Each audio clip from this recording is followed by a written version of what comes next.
तिब्बत में एक पुराना लेजेंड है। एक बहुत पहले जब मनुष्य इस धरती पे नया था, तब उन सब की थर्ड आई ओपन थी। वो सभी इनहेरेंटली क्लेयरवॉयंट थे और ये ह्यूमन रेस एडवांस्ड स्टेट में वहाँ पे एग्जिस्ट करती थी। उस समय में गॉड्स खुद धरती पे विचरण करते थे और मनुष्यों से सीधा संपर्क था उनका, सीधे बात होती थी।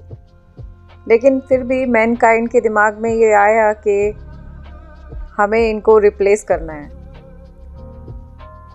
तो वो जो देख सकते थे उससे कहीं ज़्यादा बेटर भगवान देख सकते थे, ये वो भूल गए। और इस एफर्ट में, उनको हटाने की एफर्ट में, उन्होंने उस पावर को खो दिया। जो उनकी थर्ड आई थी वो बंद हो गई। अब ऐसे कुछ ही लोग होते हैं जिनकी ये थर्ड आई ओपन होती है और वो क्लेयरवॉयंट होते हैं। ये 9 स्टोरीड लायन पैलेस जो है वो सिंघे नामग्याल राजा ने बनवाया था। इसको बनवाने में 3 साल लगे थे और इसका जो आर्किटेक्चर है वो टिपिकल टिबेटन आर्किटेक्चर है, जो कि पटोला पे जो पैलेस है लासा में, उसको रिजेंबल करता है। इस पैलेस में कई सारे चैपल्स हैं, बुद्धिस्ट सिंबल्स हैं और ऑस्पिशियस रूम्स हैं।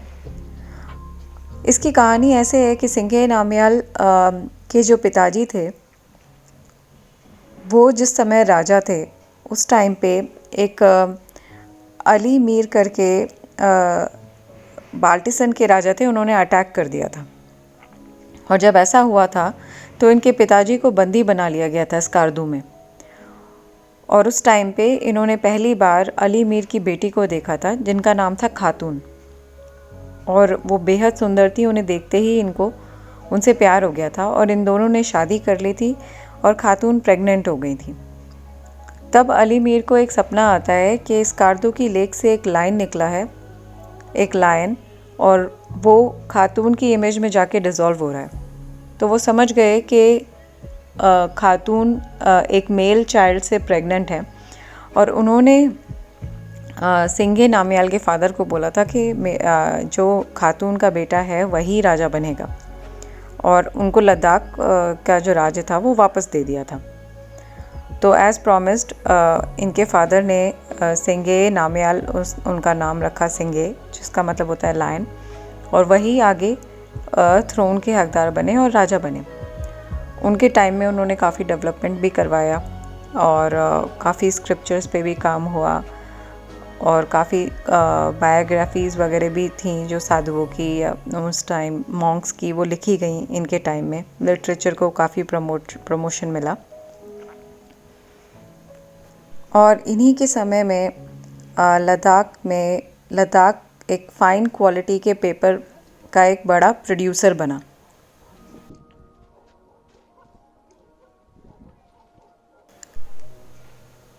टिबेटन मॉनेस्ट्रीज़ में ऐसा कल्चर होता था कि वहाँ की लाइफ बहुत टफ़ होती है, वहाँ एग्रीकल्चर करना बहुत ज़्यादा टफ़ है। तो पुराने ज़माने में ऐसा होता था कि कई बार बेगर्स भी मॉनेस्ट्रीज़ ज्वाइन कर लेते थे कि एटलीस्ट उनको शेल्टर मिलेगा, उन्हें खाने पीने की दिक्कत नहीं होगी। हम लोग अपने कल्चर में हमेशा जब किसी साधु को देखते हैं तो हम पहले से ही ये प्रिज्यूम कर लेते हैं कि उसमें पावर्स होंगी और वो हमको फ्यूचर बता सकते होंगे, हमारा पास्ट बता सकते होंगे या हमें गाइडेंस दे सकते होंगे, और हम ये अजीब सा प्रेशर अपने साधुओं पे डाल देते हैं। वो अभी भी बहुत सारे लोग होते हैं जिन्होंने संन्यास का निर्णय ले लिया होता है, but they are still seekers. वो अभी भी ईश्वर को ढूंढ रहे हैं, लेकिन उनका निश्चय दृढ़ है, उनका एक ही गोल है, ये क्लियर है।